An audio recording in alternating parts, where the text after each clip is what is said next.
दोस्तों, जैसा कि हम सब जानते हैं कि भारत अपनी जरूरत का 85% क्रूड ऑयल दूसरे देशों से इंपोर्ट करता है। लेकिन अगर हम अपने देश में सही तरह से एक्सप्लोरेशन और रिसर्च को बढ़ावा दे तो इस बात से इनकार नहीं किया जा सकता कि भारत जैसी पुरानी धरती में कई बिलियन बैरल क्रूड ऑयल होने की संभावना मौजूद है। इसके उदाहरण हम भारत के कई राज्य जैसे कि असम, राजस्थान, मध्य प्रदेश और दूसरे दक्षिणी राज्यों में देख भी सकते हैं। लेकिन अभी तक भारत के तेल मैप पर दो सबसे बड़े राज्य गायब नजर आ रहे थे, जिनकी किस्मत इतिहास में पहली बार बदलने वाली है। दरअसल दोस्तों, हम बात कर रहे हैं उत्तर प्रदेश और बिहार के बारे में। इस वक्त की सबसे बड़ी अपडेट के अनुसार ओएनजीसी को बिहार में क्रूड ऑयल होने की बड़ी संभावना नजर आ रही है। हाल ही में इस कंपनी ने जो सेस्मिक डाटा और दूसरे सर्वे किए, उसके हिसाब से इस बात की आशंका है कि बिहार के दो जिले बक्सर और समस्तीपुर में क्रूड ऑयल के बड़े भंडार मौजूद हो सकते हैं। समस्तीपुर में 300 वर्ग किलोमीटर के इलाके का सेस्मिक डाटा ओएनजीसी के पास मौजूद है, जहां पर क्रूड ऑयल की खोज के लिए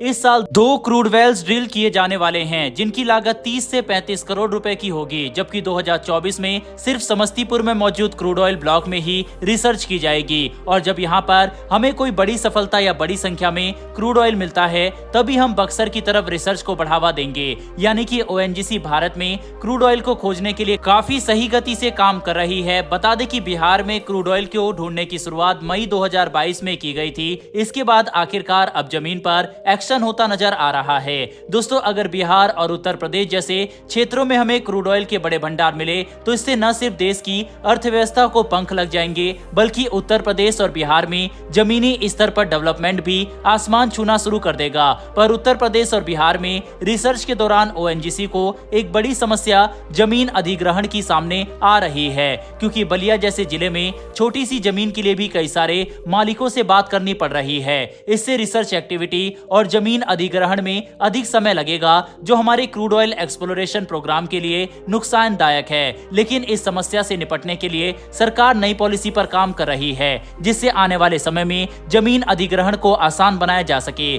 बता दें कि ओएनजीसी इस बात को मानकर चल रही है कि 2500 किलोमीटर लंबी गंगा नदी के आसपास मौजूद जिले में काफी सारे क्रूड ऑयल के बड़े भंडार हो सकते हैं, जिन्हें अगर सही तरह से इस्तेमाल किया गया तो हम अपने देश में ही क्रूड ऑयल प्रोडक्शन को कई गुना ज्यादा बढ़ाने में सफल हो सकते हैं। वहीं पर दोस्तों, एक डाटा के अनुसार देश के अंदर 3 लाख वर्ग किलोमीटर के इलाके में क्रूड ऑयल के भंडार होने की संभावना है। इसमें अलग अलग तरह के क्रूड ऑयल शामिल है, जिसमें ऑफशोर और ऑनशोर ऑयल रिजर्व आते हैं। बता दें कि क्रूड ऑयल के मामले में देश का सबसे productive area Mumbai high, Khambhat, gulf और असम माने जाते हैं। इसके अलावा उत्तर पूर्व में ब्रह्मपुत्र वैली, राजस्थान में बाड़मेर, पूर्वी भारत में गुजरात का तट क्षेत्र, तमिलनाडु में कावेरी बेसिन और आंध्र प्रदेश में भी ऑफशोर से लेकर ऑनशोर क्रूड ऑयल रिजर्व मौजूद है। बता दें कि 1 अप्रैल 2022 के डाटा की माने तो भारत के पास 650 मिलियन मैट्रिक टन से ज्यादा के क्रूड ऑयल रिजर्व मौजूद है, और इसमें पिछले साल के मुकाबले 10% की बढ़ोतरी भी हुई है। ऐसे में अब तक भारत को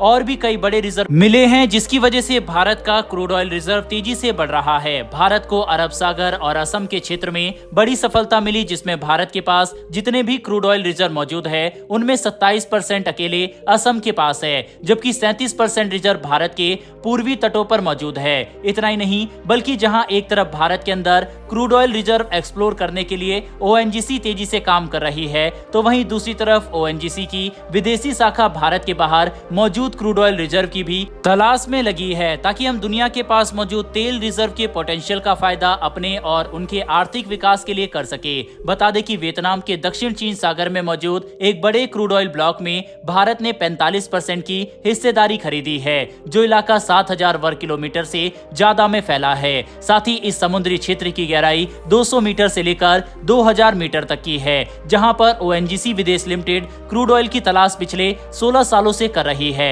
और मई 2023 में यहां पर आगे रिसर्च जारी रखने के लिए वियतनाम की सरकार ने भारत को एक्सटेंशन भी दिया था, जिसकी वजह से चीन काफी नाराज हुआ। पर भारत दक्षिण चीन सागर से लेकर अरब सागर और हिंद महासागर के डीप सी रीजन में अपना ऑयल एक्सप्लोरेशन जारी रखेगा, ताकि हम भविष्य में अपनी जरूरत को स्वदेशी रास्तों से पूरा कर सके। साथ ही रूस और वेनेजुला जैसे देशों में भी भारत ऑयल फील्ड में हिस्सेदारी खरीद चुका है, जहां से हमें डिविडेंड प्रॉफिट और क्रूड ऑयल भी मिलते हैं। कुल मिलाकर समझने की कोशिश करें तो क्रूड ऑयल के क्षेत्र में भारत हर तरफ तेजी से काम कर रहा है, चाहे देश के अंदर नए रिजर्व खोजना हो या दूसरे देशों में जाकर ऑयल फील्ड में इन्वेस्टमेंट करना। भारत अपनी ऊर्जा जरूरत को सुरक्षित करने के लिए तेजी से सही कदम उठा रहा है, जो भारत के भविष्य को मजबूत करेगा।